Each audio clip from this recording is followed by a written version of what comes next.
those are the news and notes for this morning. You certainly have hopefully enjoyed your breakfast, but I know the person you really want to hear from is about to step to the podium. Dr. Char Gray is the Executive Director of the Pennsylvania Campus Compact. When I alerted her to this conference idea a few months ago, she said, next time I'm in Pittsburgh, let's go to lunch. I said, okay, fine. She said, so how's it going? I said, well, you'd like to get a lot of reservations and people showing up and all of that. And in this wonderfully calm, as positive as could be voice, she said, always remember, the first time you do a conference, you're an unknown. After that, you build up a network of people who know what you do. You build up a reputation. She said, don't worry about it. Everything is going to be fine. She was right. So I welcome to the podium and welcome back to RMU, Dr. Char Gray. Thank you. Good morning. I hope that you've had your jolt of coffee or tea or maybe water. Maybe that's gets your energy going. First of all, thank you, Anthony. I haven't been introduced like that, and I appreciate your kind words. And I'm just so intrigued with how the opportunity is for us in this field, and we're going to talk a little bit about that this morning, about how to bring resources together at an institution for greater impact, and particularly what are some tools that are there. I also want to say thank you, Jesse, last night for your keynote and how it stimulated, activated some thought for those of us that were here about the scholarship of teaching and learning and ways that we can be more creative in high-impact practices. I really valued that time. So I have organized this kind of drawing on some pieces that, and the clicker is over here. No, I can walk. I can walk this way. I promise. I told him that I didn't care. Do you mind? You're videotaping, aren't you? I know I'm not supposed to touch the microphone, but I'm going to touch it. If it's all right for me to move like this, because I don't like the barrier of the podium.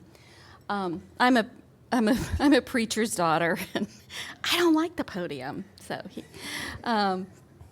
So I really want to spend some time to talk about the context of higher education. If you're spending any time today, not physically today, but in this world, reading what's going on in higher education, there's a lot of contested conversation space that's at play. And the piece that is most interesting within this context is how do we bring to bear and align resources to make what I call the smarter, better, wiser use of resources within an institution and its community. And then third, I really want to hopefully kind of nudge you to think a little bit about your own leadership wherever you're situated and how you think about the opportunities that are there for you. So Barbara Holland and Judith Romali actually spend a lot of time talking about trends if you ever sit in the room with them.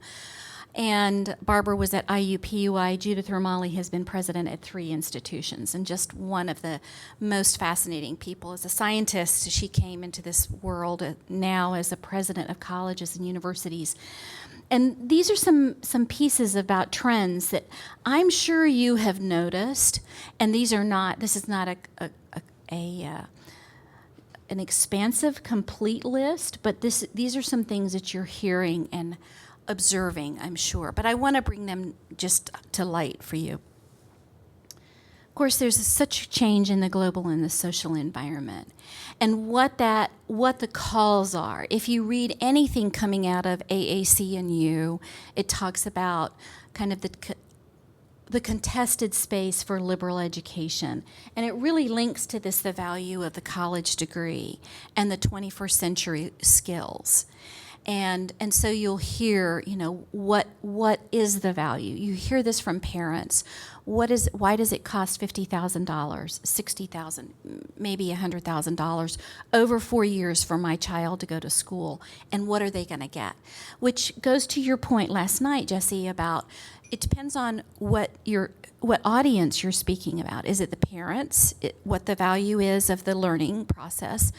And so this is the context that we're hearing more and more. The value of liberal education, the value of the professional degree is not really contested because it's a very discrete set of competencies that are required for engineering, for teaching, and so forth, and because of the accountability that goes into an engineering degree and a teaching certificate and so forth.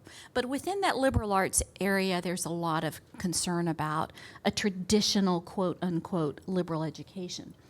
There's also this interesting space with the online provision of education and the value of that and the efficiency and the productivity and what's actually occurring there. Again, another trend that you're hearing about, and you possibly may be teaching online and wrestling with how do you create that kind of environment in an online venue and or a hybrid where you do some face-to-face as well as online.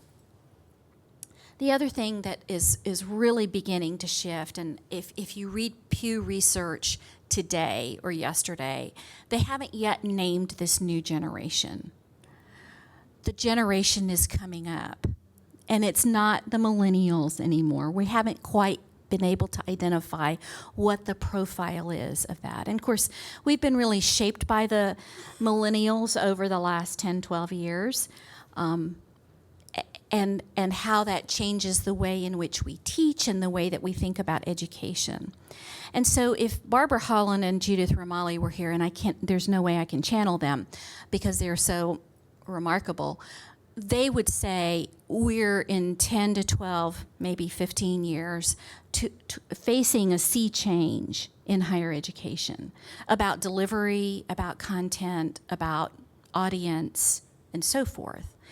And so one of the pieces of that is millennials are now becoming faculty.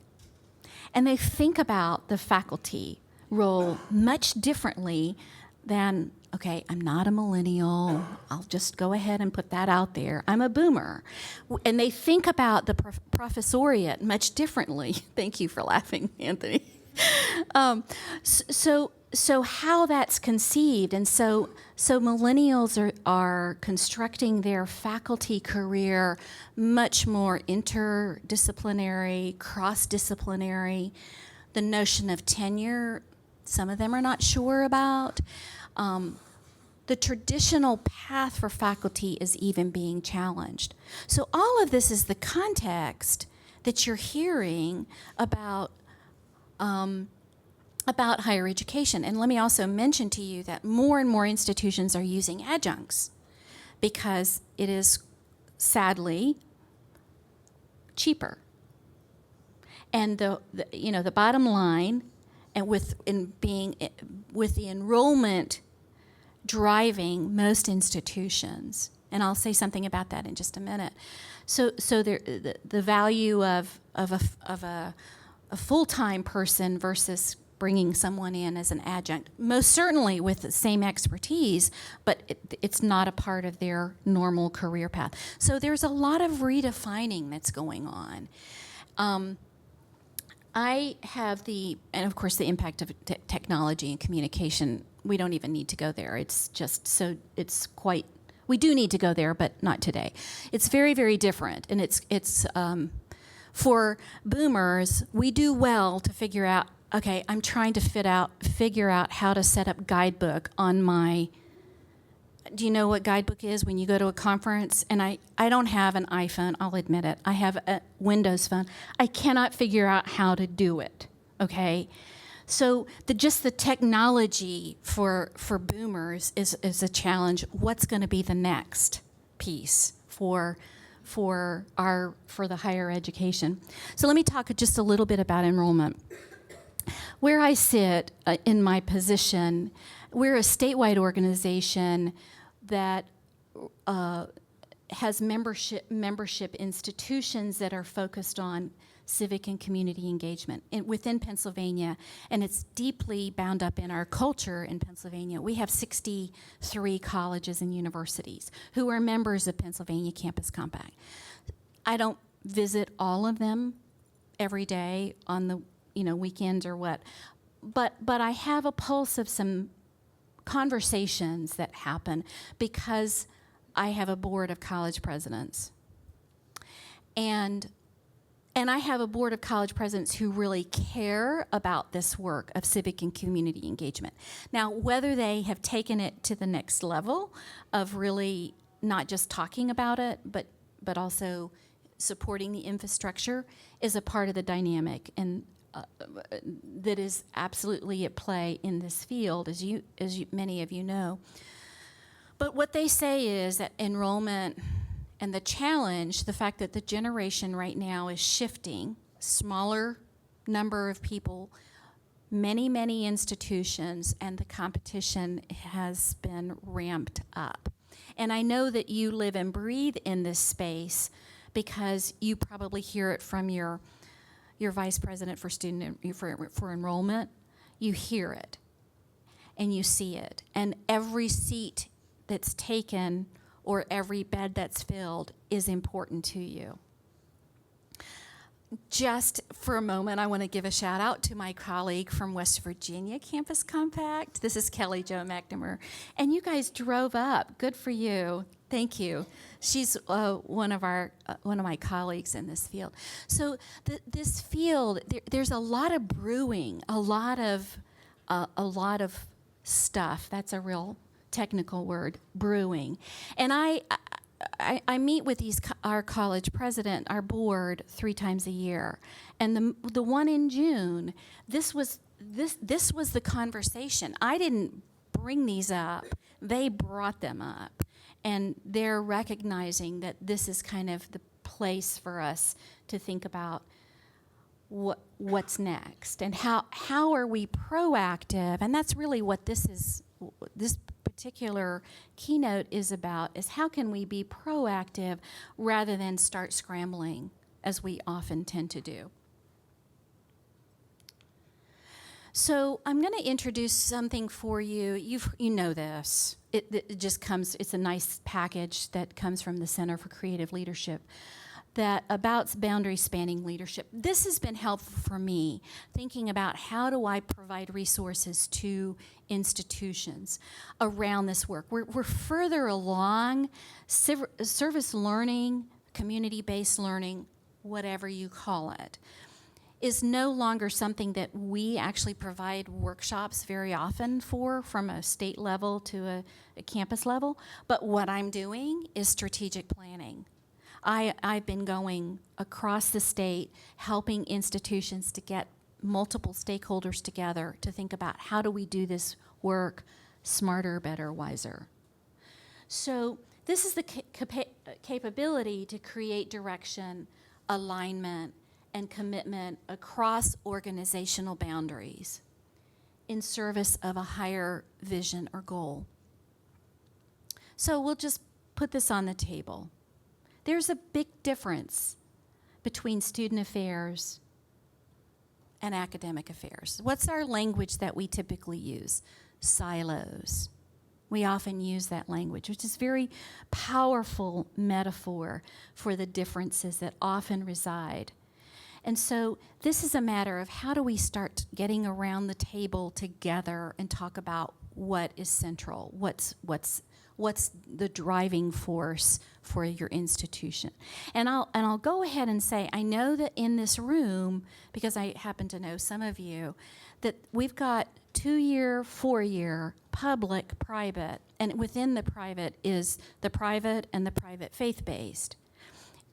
And that varies significantly in terms of institutional mission, organizational culture, how they're funded, so, and that's actually one of the curious and lovely parts of my job, is that I get to play in a lot of sandboxes. and see some really interesting things. And by the way, thank you from Ramapo to come over, flying in.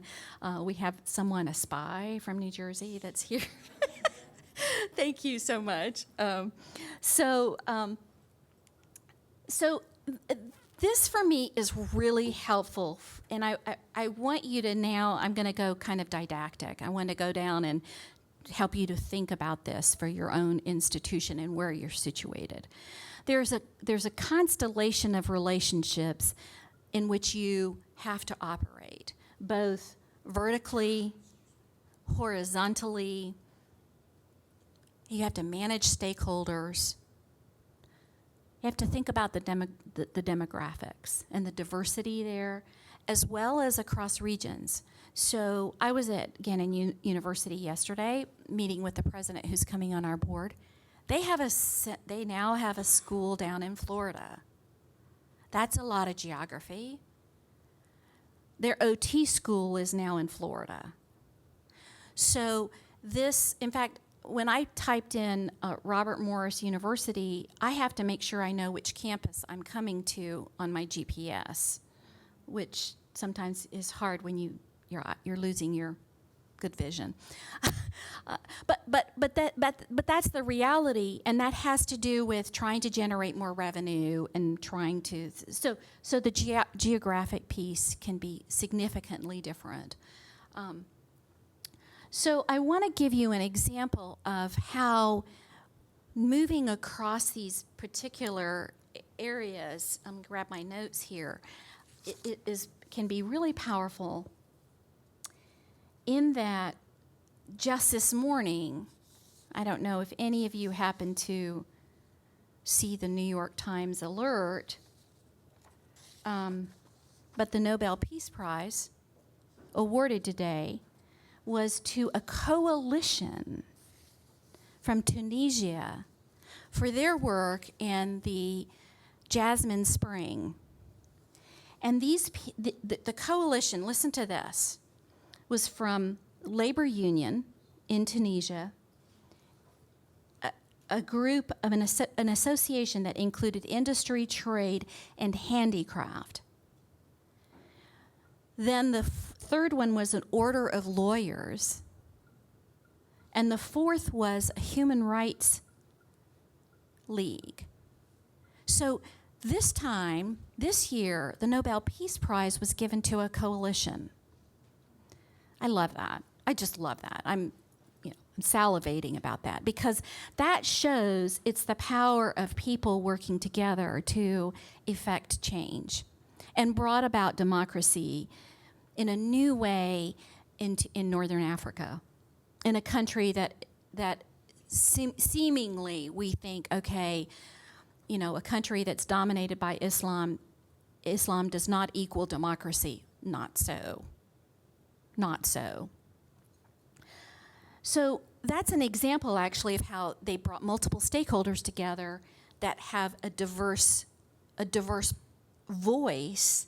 Obviously, geography played into that too. But so this is where I want you to start thinking about the people and the relationships. If you were to take, look at the constellation of relationships that you have across the institution, within the institution, without the institution, with the other voices that are out there, particularly when you're doing community-based work. Are you listening to the voices of your community partners? Do they feel like you're using them to use one more laboratory kind of experience? What's happening there? So just kind of a beginning place for you to think about kind of the direction of the leadership opportunities that you have. So kind of hold that as a placeholder.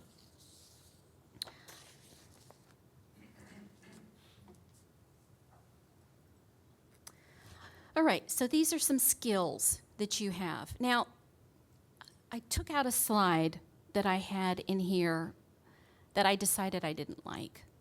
And but I talk a lot about power, and I used to frame it as the dirty little word in higher education. But I'm changing my own framework because I think it's actually an asset in higher education. But it is it is pervasive, the notion of power.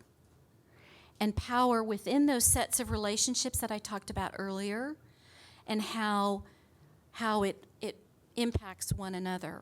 But each of you have power, whatever position you're in. If you're a faculty member, if you're an adjunct, if you're a provost, if you are a community partner that teaches a class, if you are a graduate student, every one of you has a source of power, at least one kind.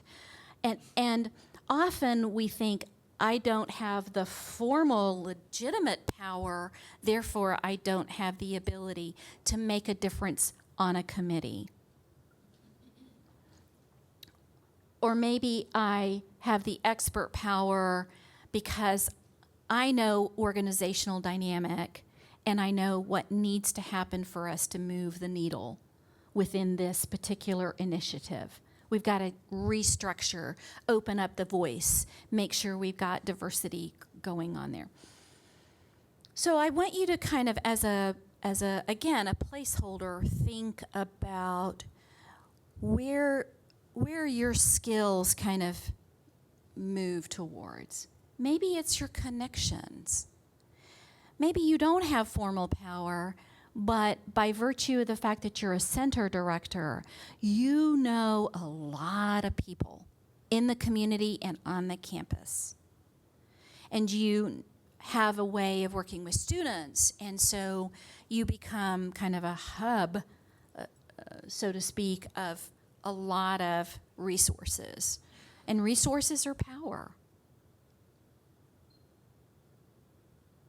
So just think a little bit about that. Maybe you are inordinately good at telling stories and capturing something that happened within your classroom and experience. That's one of the things that I valued, Jesse, last night, is that you pulled out stories and told a story of and shared kind of the pieces of that to make it real. And sometimes it's that particular piece that can make a difference, the storytelling. So what is it that you, as you think about for yourself, what is it that you, what's the asset that you bring to this? Just doing a time check. All right, so now we're going to get into the boundary leader practices. Again, this comes from the Center for Creative Leadership. Now, keeping in mind the power sources that you have, the resources that you can tap into, these are some practices that you can think about, and the next slide will explain them better. But these are not a sequential, this is not circular, this is not you have to do all. This is just, these are different practices that you can utilize depending on where you are. And this is where you ascertain, you discern what's going to be appropriate. So buffering. It may be that the role that you play in managing these boundaries, whether, and let me just say something about those boundaries. Within student affairs and I want to tell you a story. I was working at Lafayette College on 9/11. We are a college that is 75 miles as a crow flies from New York City. We had a lot of students from New Jersey, Connecticut, New York City, Philadelphia.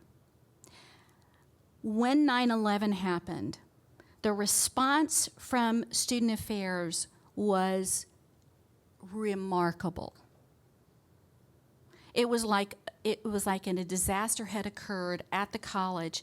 Everybody went out on the quad, and this was now almost 15 years ago. Cell phone connection was really bad that day, and people were outside trying to call their families. This is the difference between student affairs and academic affairs. People went on teaching. Faculty continued to teach that day. Many faculty. Now, don't hear criticism on my part, but it's the way that you conceptualize the teaching experience versus the whole student experience. And one of the trends that I'm beginning to hear about, and one institution, I won't name them because they are in our state. Now you want to figure out who it is, has actually merged student affairs and academic affairs, and is focusing on issues that impact both student affairs and academic affairs. Now think about that. So there is an academic component, but it's not academic affairs and student affairs. So creating a safe place for that to happen, to legitimize that, reflecting, creating respect. Lord knows we need to find places to talk safely about so many issues of race and gender and ethnicity. We are in a world of hurt right now. And maybe a university is a place to open up discussion within the community to talk about what's really going on. The gun violence, the racial inequality. Maybe that's an opportunity that can change the way in which you do community engagement. I'm just kind of throwing out some ideas.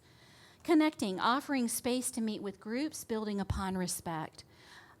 Sorry about the shading. I was getting creative and it doesn't work so well. Mobilizing, crafting a common purpose and shared identity across groups. So that's where you get people together to say what's central. If we're focused on student learning and the student experience, what does everybody bring to the table for that? Weaving is intersecting group boundaries, figuring out ways to cross that. And then really transforming, drawing groups together to reimagine. It's that what if. What if we X, Y, or Z? What if we thought about it differently? Maybe our framework is completely flawed. Maybe that's what we need to do. So I'm going to go a little deeper and give you some more specifics about this. So identifying boundary spanning leadership opportunities really talks about tapping into or building relationships, being intentional. And particularly because higher ed tends to operate around that hierarchical notion of the vertical and the horizontal. And how do you work across that? How do you think about that? And I will say that one of the constituents, the stakeholders at higher ed, that's often forgotten in voice is students. And if we're going to truly create democratic classrooms, democratically engaged classrooms, we have to live that and the voice. Now, I am not a besmircher, that's a word, besmircher of millennials. I love the millennials that I get to be around because I think they are endowed with the ability, I know they are endowed with the ability to change this world. And that's hard for a boomer to say who came out of the 70s, who thought that love and peace could conquer all, which it does, but you know what I'm saying. I think this generation is poised to do that. So how do we give them that voice, not just in the marketplace, in the corporate setting or wherever they go to work, but we need to give them this now to help us think about life differently. And I'm not saying this just because there's some students in the room either. I think that is an opportunity. So that's a different set of stakeholders. Creating a message. Now, these next three, creating a message, telling the impact stories, implement assessment, they're all interwoven together. this work is deeply missional. There is something about working in community engagement that taps into the soul of and the heart and the minds of people. We know it's impactful, but we can't just tell the story because we've seen lots of smiles on their faces.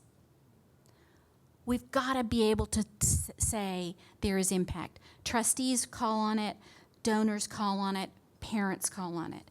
Tell me that this is going to make a difference.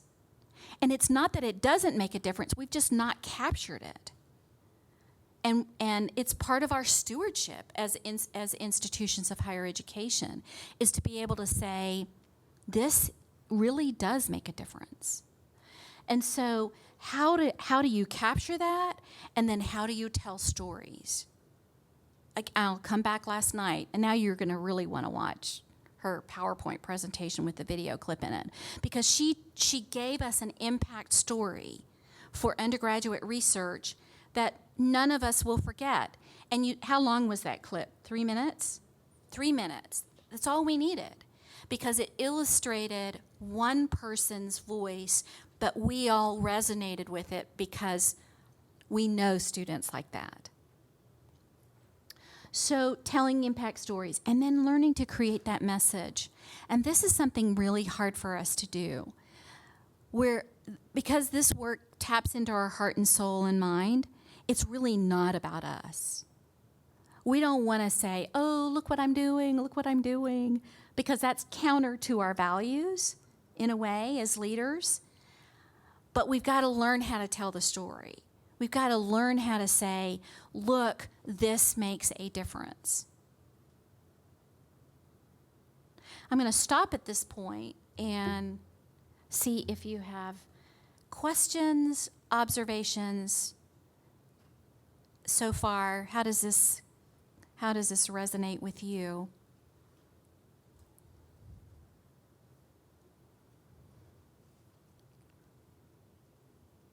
Do you see yourself, if you go back to the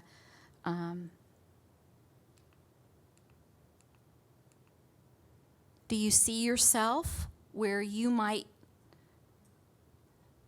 work in a different way with a different set of stakeholders? Or do you see a set of power skills that you might have that you've never thought you could use? Yes? Can you clarify what referent power means on this slide? Right. Good. Thanks. So that one has we don't hear as much about it, but I call that informal power. So when I don't mind telling you the story. When I worked at Lafayette College, I'm not outing anybody. When I worked at Lafayette College, we had a secretary who had the referent power. She owned it. And you did not touch her stapler. I'm serious. I am really serious about this. And she wasn't sure about me, because I'm touchy-feely kind of gal, and she was not. She was not sure about me. And my office door was right across from her desk, and so I always had my door open. And one day, everybody was gone. She was gone. I think she was at lunch. And a student came in and reached over her desk to grab the stapler. And I said, don't do that. I said, I would highly recommend that you don't do that. Well, she heard about that. And then I became not her best friend, but then I was accepted, because in her way, in her personal power, she was able to kind of ameliorate a lot of relationships. Does that make sense? And we all have those kinds of people. So in my work, I work with college presidents. The most important person is their assistant. So I know Ronnie Giles because Greg DeLomo, your former president at Robert Morris, was on my board. Ronnie and I were like this because I knew that she was the gatekeeper, you know. And it's often the gatekeepers that have that referent power that we don't think about. They're the ones that give you access to the president, they give you access to the provost, they give you access in the community. Yes. In working, I work with service learning students, and I think this would be an interesting model to bring to them for two reasons. One, I think sometimes, especially with our students who do the year-long model, come February they get a little frustrated because they think, well, I was doing service at a homeless shelter, but the folks I'm meeting are still homeless. How did I not? You know, why? But then also I think it's potentially showing students some of the skills and powers that they have, but may not have thought about as skills and powers, but also the people they're meeting at the community partners, they have some of these skills that our students learn from, so I think naming it as a skill can also be beneficial for our students to really recognize expertise in the people they're meeting at service as well. Yeah. Yeah. And this generation, again, millennials, you know, what's their tagline? I want to make a difference. That's what and so they come out of a service learning class and they're like, it's still there. The homelessness is still there. But there's the next question that comes out of Dewey is, so what? You've done this, so what? What does this mean for your life? And I would suspect that each of us, because we're in this room together on a Friday morning, you know, at 9 o'clock, that we're here because of a story in our lives of something that happened that brought us to this. Because this is not for the money. We're not doing this for the money, right? There's something that has captured our souls in this, and I think that students, it opens the door for them, which is what my sense of education is just kind of opening those doors, just open them up. See, which is why having multiple kinds of experiences, service learning, internship, study abroad, or serving on an advisory board for a local community organization, those are the kinds of things that really give students a chance to kind of test out. I love that idea of using this with, but this is really it's an asset approach of everybody brings something to this. And one of the interesting pieces to this field is that not only has service learning and community-based learning become more pervasive, but our language has shifted. And so this is prepositional work. This is with, this is among. This is no longer we're doing this for. We're not doing it for anymore. We're doing it with. And so the community partners are really saying, you know, I don't really need somebody to do that. I want somebody to help me design a survey and then get a math applied statistics class to help me crunch the data. And, you know, community partners are learning too about what they can or, you know, will say to organizations. I was in a meeting on Saturday with United Way, a group of faculty in Lehigh Valley, the hospital, to talk about how do we mine all of the data. That there is this database that the Lehigh Valley Hospital owns, and how can we generate and understand better about the social and educational issues in the Lehigh Valley. And one of the palpable moments in that, a woman from the United Way said, "You're asking questions that we don't care about." She was saying this to the faculty, and it was like, woo, you know. But there was an environment of acceptance and patience, and so the relationships had already been built. But it was good for the faculty to step back and say, Okay, all right, so what can we look at? Or maybe we can look at something that then proposes the next question. You know, so there was that piece of how do we really acknowledge the voices of the people there. So I hope that you will think about your own personal leadership, the people on your team that you work with, the skills that you can tap in terms of really aligning what's happening at your institution, rather than it being separated out conversations. That there becomes this way to really integrate it together, because that's where we've got to go. We've got to really, in our stewardship particularly of this work, is really tap into what will be more effective and more efficient. So thank you very much.